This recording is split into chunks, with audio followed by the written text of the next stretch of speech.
আশা করি ভালো আছেন। আলহামদুলিল্লাহ আমিও ভালো আছি। দেখেন, সবাইকে শুভ সন্ধ্যা।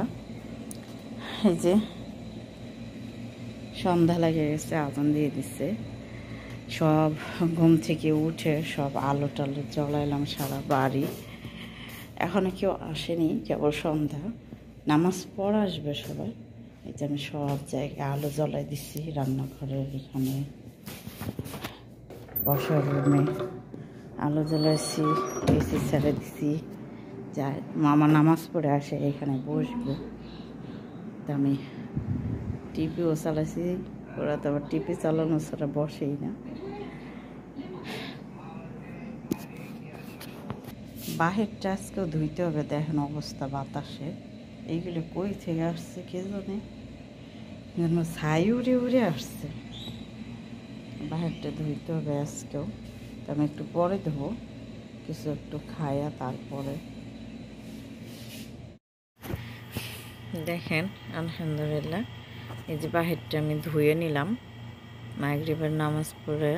তারপর ওই মামা আর আমি খাওয়া দাওয়া করলাম। খাওয়া দাওয়া করার পরে মামা বলতেছে আমি একটু বাহিরে যাবো ওনার বান্ধবীর বাসায়। তা আমি বলছি যে যা। তো উনি চলে গেল, মামা কোন বান্ধবীর বাসায় গেল, আর আমি এই যে বাহিরটা ধুয়ে নিলাম।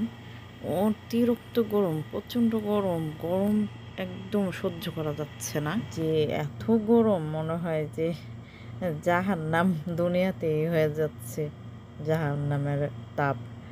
তা আমি এসিটা সন্ধ্যার সময় চালু করে রাখছি, বন্ধ করি নাই, যে আবার তো আসে এখানে বসতেই হবে। ছাড়ার সঙ্গে তো ঠান্ডা হয় না, ঠান্ডা হয়ে থাকলে ভালো লাগে রুম। তো এখনও কেউ আসেনি, আসবে এখনই, চলে আসবে একটু পরেই। এই যে দেখেন সবাই চলে আসছে। দেখেন এখন রাত 9টার সময় সবাই চলে আসছে। আমার জন্য খাবার নিয়ে আসছে বাহির থেকে। আজকে এখানে রান্না বাড়া চলবে না, এই যে আমার জন্য খাবার নিয়ে আসছে। এখানে আছে পেপসি, সালাদ, আর এই যে ভাত, ওই একই রকমের ভাত, মুরগি পোড়া দিয়ে। ভালো লাগে না মুরগি পোড়া পোড়া, ভালো লাগে না। আমি ফ্রিজ ভরতেছি। আপনার হচ্ছে পেপসিটা 7 আপটা ফ্রিজে রাখবো। এখন তো খাবো না, পরে খাবো। আমি খাইছি সন্ধ্যার সময়। আপনার হচ্ছে লুডুস পাক করে, লুডুসটাই বেশি খাওয়া পড়ে। এখন রাতের 1টা বাজে। তা আমি যে খাবার নিয়ে আসলাম, খাওয়া দাওয়া করবো। তো এই যে সন্ধ্যার সময় খাইছিলাম লুডুস পাক করে। তো এখন এই যে খাবার নিয়ে আসছে 9টার দিকে। তো তখন আমি খাই নাই, এখন 1টা বাজে, এখন নিয়ে আসছি। তা আমি মুরগি পোড়াটা নিয়েই নাই। এখানে এই যে তরকারি আছে গতকালের, ওই তরকারিগুলো আমি গরম করে নিয়ে আসলাম। তা আমার সাথে সবাই দাওয়াত নেন, খাবারের দাওয়াত নেন সবাই। তো এই যে আমি এখন খাবো। যে গোশ দিয়ে, বেগুন দিয়ে আর ঢেঁড়স দিয়ে রান্না করছিল, সেইগুলোই ছিল, ওইগুলোই আমি গরম করে নিয়ে আসলাম। বিসমিল্লাহ। আলহামদুলিল্লাহ খাওয়া দাওয়া আমি শেষ করছি। এখন আসে দেখি রান্নাঘরে, দেখেন ম্যাডামে ডিম ভেঙে নিচ্ছে 3টা। আমি বলছি কী করবি, বলতেছে কেক বানাবো। তা কেক বানাচ্ছেও, তা আমি ভিডিও করতেছি। আমি বলছি আমি ভিডিও বানা। তা আমি বলতেছি যে সব কিছুই দিছি। সে বলতেছে হ্যাঁ এটা দিছে, শুধু ভ্যানিলা দিছে, ডিমের সাথে ভ্যানিলা আগে দিয়ে আগে গোলাইছে, তারপরে এই যে টক দই দিয়ে দিল। এখন আগেই বেকিং পাউডার দেবে না, এখন আবার এটা গোলাবে, একটা করে দিবে আর একটা করে গোলাই নেবে, মিক্সড করে নেবে সব কিছু সুন্দর করে। তো এই যে এখন হাফ গ্লাস চিনি দিয়ে দিবে। আমি বলতেছি ভইরা দিবি নাকি, না বলতেছে না, নোস মানে আপনার হচ্ছে অর্ধেক গ্লাসের, তো বেশি অর্ধেকই দিচ্ছে। যে এটা অর্ধেক হলেও বেশি হয়ে গেছে অর্ধেকের। তা বলছে দে, আমি ঢাইলে দিলাম। এই যে ও এখন মিক্সড করাচ্ছে। তো এই যে চিনি মেশানোর পরে তারপরে আবার আটা দিয়ে দিবে। এই যে দেখেন আটা দিচ্ছে এই গ্লাসে 2 গ্লাস, এখন দিয়ে দিচ্ছে বেকিং পাউডার 1 চামচ। এই যে এখন আবার সব কিছু এই মেশিন দিয়ে মিক্স করাবে। তো ওনার বাচ্চা পেছন থেকে একটা দিয়ে বাতাস করছে, দেখেন কি অবস্থা, আটাগুলো উইড়া যাইতেছে। তো এই যে আমি আবার চিল্লাই উঠছি, যেই এটা থামা বলতেছে আম্মু বলছে বাতাস করতে, প্রচণ্ড গরম, আসলে অতিরিক্ত গরম, গরম সহ্য করা যাচ্ছে না এরকম। তো এই যে ওটা আটা দিয়ে আগে মিক্স করে নিয়ে আবার ফ্রিজে গ্লাসের অর্ধেক গ্লাস তেল, এখন তেল দিয়ে দিল। এখন আবার ভালো করে মিক্স করাবে। এখানে কোনো পানি অ্যাড করানো হয়নি, ডিম, বেকিং পাউডার, আপনার ভ্যানিলা, আটা, চিনি ও তেল ও টক দই, এইগুলো দিয়েই এই যে কেক তৈরি করা হচ্ছে। ওরা অনেক প্রকারের কেক তৈরি করে। তারপরে দিয়ে দিচ্ছে একটু সাদা এলাচের গুঁড়া, এই যে সাদা এলাচের গুঁড়া দিয়ে দিল। তো হয়ে গেছে, মাশাআল্লাহ মাশাআল্লাহ তাবারাকাল্লাহ। এই যে এটা এখন দিল, এটা এখন পোড়া দিবে গ্যাসে। দেখছেন কত সুন্দর হয়েছে। কার কার কেকটা বানানো দেখে ভালো লাগে অবশ্যই কমেন্ট করে জানাবেন। কেকটা হওয়ার পরে কেমন হয় দেখেন। এই যে দেখেন, এই যে নিচে আলো জ্বলতেছে দেখতেছেন, এখানে এই যে পোড়া দেওয়া হইলো।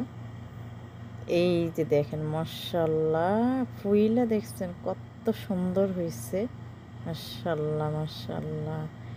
এখন মনে করেন যে নিচের আলো গ্যাসটা বন্ধ করে উপরের গ্যাস চালু করে আর ওইটা উপরের দিকে উঠাই দিতে হবে। এই যে দেখেন আমি এই যে উপরের দিকে উঠাই দিলাম আর উপরের গ্যাস চালু করে দিলাম, নিচের গ্যাস বন্ধ করে দিলাম। এই যে কিছুক্ষণ পরে দেখতে পারবেন খুব সুন্দর একটা কেক হয়ে গেছে, মাশাআল্লাহ। তার এইদিকে কেক হতে হতে মনে করেন যে রাতে 3টে বাজে যাচ্ছে, তাহলে ওরা খাওয়া দাওয়া করবে, তারপর যাবে কখন চিন্তা করেন। 3:49 আপনার হচ্ছে আজান দিয়ে দেয় ফজরের। এগুলো হচ্ছে গ্যাসের এই যে নিচে থাকে থাকে এই যে এগুলো শুধুই দেয়, এগুলো কোনো কাজের লাগে না, শুধুই এর ভিতর দিয়ে থাকে। তো যাই হোক, এই যে এদিকে আমার জন্য যে ভাত আনছিল সেই ভাতগুলো আমি অর্ধেক খাইছে, আর ওই যে প্যাকেট করে রেখে দিছি, থাক আর খাওয়া হবে না। আর এইদিকে তোমরা সন্ধ্যার পরে যে 9টার দিকে যে আসছে, 9টার দিকে আসে যে এইগুলো কিনে নিয়ে এসে খাইছে, আর যেগুলো বাইসে গেছে এইভাবে রাখছে। রাখলে কী হবে, পরে ফালাই দেবে, প্রথম বলবে রাখ, পরে যাওয়ার সময় ফালাই দেবে। আলহামদুলিল্লাহ, এই যে দেখেন খুব সুন্দর একটা কেক হয়ে গেল।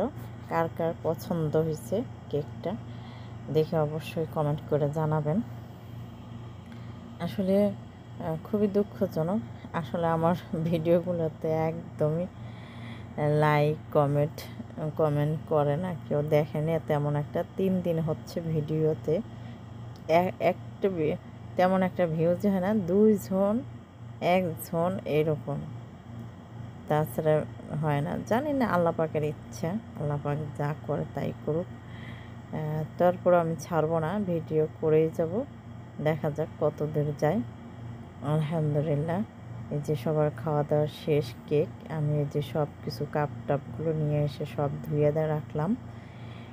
এখনও ওরা যায়নি, আর যেগুলো বেঁচে গেছে সেগুলো এখানে রাখলাম। আর ওই ভাতের প্যাকেট নাকি ওনার বড় মেয়ে নিয়ে যাবে একজন। তো এই যে দেখেন এখনও যায়নি, তা এখন আজান দিয়ে দিচ্ছে বাহিরে। তা আজান দিয়ে দিচ্ছে, আজান শোনা যাচ্ছে না, অনেক দূর তো মোবাইলে শোনা যায় না। তো যাই হোক, শোনা যাক না যাক, আমি এই যে এখন ওরা যাক না যাক, নামাজ পড় হয়তো যাবে, যাওয়ার পরে ওইগুলো পরিষ্কার করতে হবে। তা আমি শুধু এই দিক দিয়েই পরিষ্কার করব, ওরা কখন যায় যাক। তখন আমার খুবই ক্লান্ত লাগে, ওরা অনেক লেট করে যায়। তো আমি ওরা বসে থাকে, আমি স্যান্ডেলগুলো সরাই রাখা বাহিরে, আমি এগুলো পরিষ্কার পরিচ্ছন্নতা করব। দেখেন পরিষ্কার করলে কি হবে, আবার স্যান্ডেলগুলো ভিতরে নিয়ে আসছে। তো যাই হোক, ওরা চলে যাবে এখন। তো তো ওরা চলে যাওয়ার পরে আমি কাজ কাম সব সারলাম, মুছলাম, ঘর দোরগুলো, বসার রুমটা ঝাড়ু দিলাম। তো এইদিকে এখন ওইগুলো করতে করতে নামাজ পড়লাম, নামাজ পড়ে উঠে ওইগুলো করছি। ওইগুলো করার পরে সময় হয়ে গেছে আবার নাস্তা তৈরি করতেছে এখন। তা ওই বুড়িমা বলতেছে যে আমার ওই রুটি এইভাবে ফ্রাই করে দে, এটা ডিম দিয়ে। তা আমি এই যে এইভাবে করে দিচ্ছি, ওনার নাকি এইগুলো ভালো লাগে, তা আমি এইভাবে ভেজে দিচ্ছি।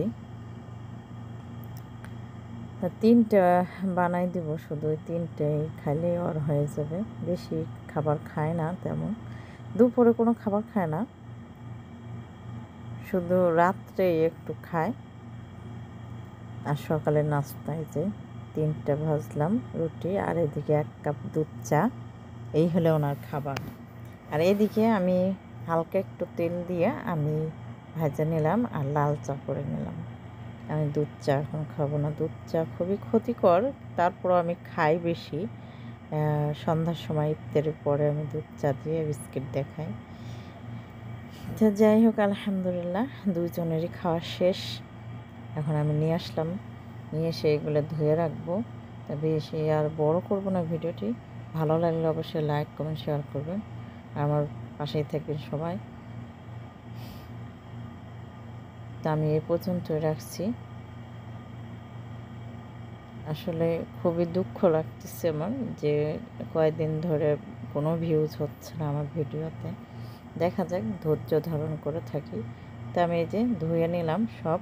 তো সবাই ভালো থাকবেন, সুস্থ থাকবেন, এইখানেই রাখছি। আল্লাহ হাফেজ, আসসালামু আলাইকুম ওয়া রাহমাতুল্লাহি ওয়া বারাকাতুহু।